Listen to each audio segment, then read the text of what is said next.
They all went on till they came to the foot of the hill. At the bottom of the hill stood a spring and an intersection with two other roads beside the one which came straight from the wicket gate. One road turned to the left and the other to the right at the bottom of the hill, but the narrow way continued straight up the hill, called Difficulty. Christian walked over to the spring. They will not hunger or thirst, nor will the scorching heat or sun strike them down, for he who has compassion on them will lead them and will guide them to springs of water. Isaiah 49, verse 10. And drank to refresh himself, and then started running up the hill. He said, "Though the hill is high, I still desire to walk up it. I don't care how difficult it is, because I understand that it leads to the way of life. Cheer up, heart, and don't grow faint or fear, because even if it is difficult, it is better to go this way, because it is the right way. For while the wrong way is easier, it ends in anguish." Formalist and hypocrisy also arrived at the foot of the hill. They paused to consider the hill and how steep and high it was, as well as the fact that there were two alternative ways to go.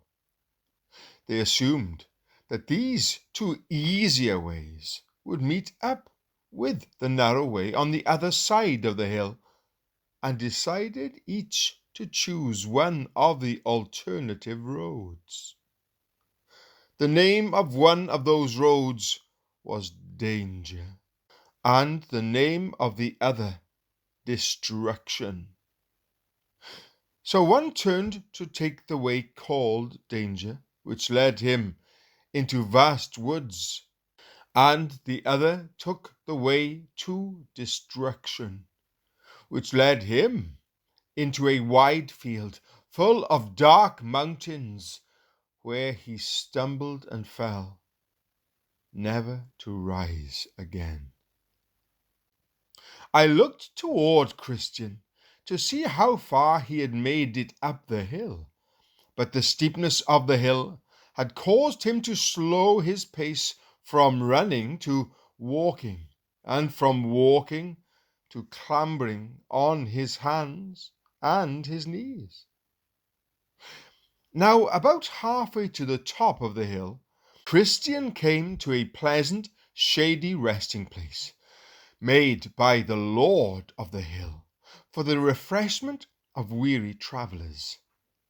So as Christian reached this resting place, he sat down to rest a while. While he sat, he pulled his scroll from his chest pocket to read it for comfort and reassurance. He paused to take a fresh look at the new coat that had been given to him when he stood by the cross. After reading and being encouraged, he grew drowsy and fell fast asleep, and was delayed there until it was almost sunset. While he slept, his scroll fell out of his hand, and someone came up to him and shook him to wake him. The person said, "Go to the ant, you sluggish person. Consider her ways and be wise."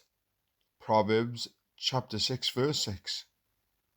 At this, Christian arose with a jolt and started on his way, racing ahead until he came to the top of the hill.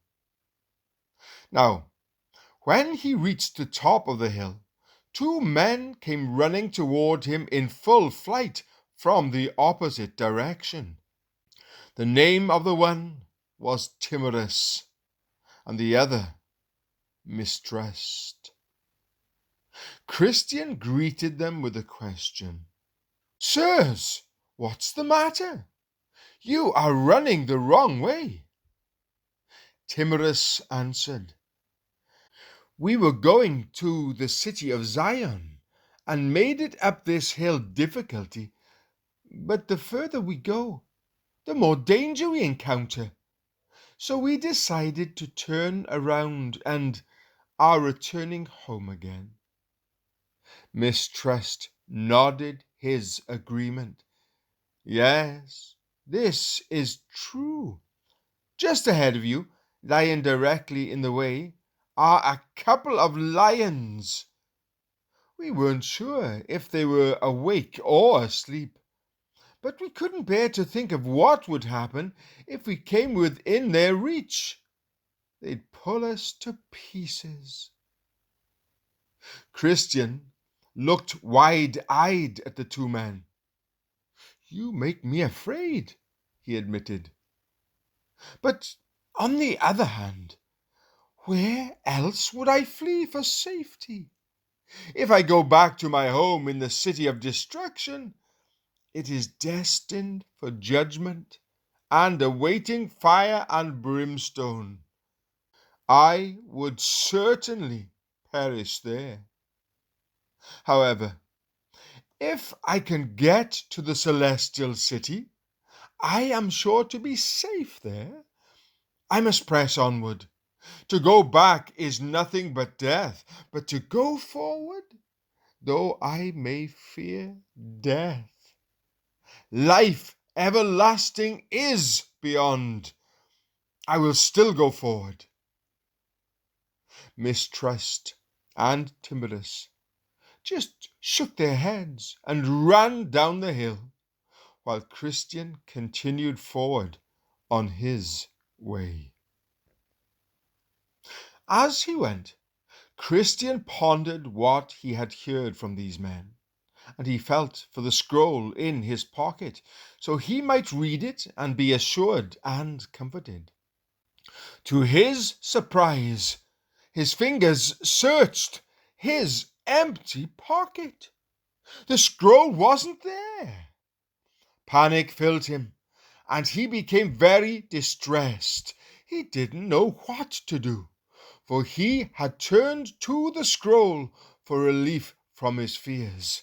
Plus, it was his authority for entering into the celestial city. At this point, he became so perplexed he didn't know what to do. Then he remembered falling asleep at the shady resting place halfway up the hill difficulty, and figured out what had happened. He fell to his knees and asked God for forgiveness for his foolish neglect. Then, without delay, he went back down the hill to look for the scroll. His heart was full of sorrow every step of the way.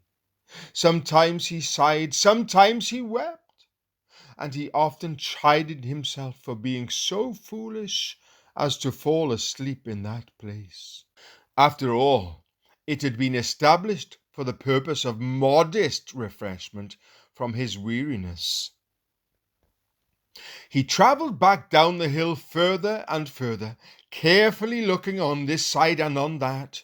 His eyes eagerly searched for any sight of the scroll, which had given him comfort so many times in his journey. He continued his downhill journey until he reached the shady resting place where he sat and slept. At the sight of this place, his sorrow multiplied with a fresh reminder of his evil of sleeping. So then let us not sleep as others do, but let us be alert and sober. For those who sleep do their sleeping at night, and those who get drunk at night. But since we are of the day, let us be sober, having put on the breastplate of faith and love, and as a helmet, the hope of salvation. 1 Thessalonians chapter 5, verse 6 to 8.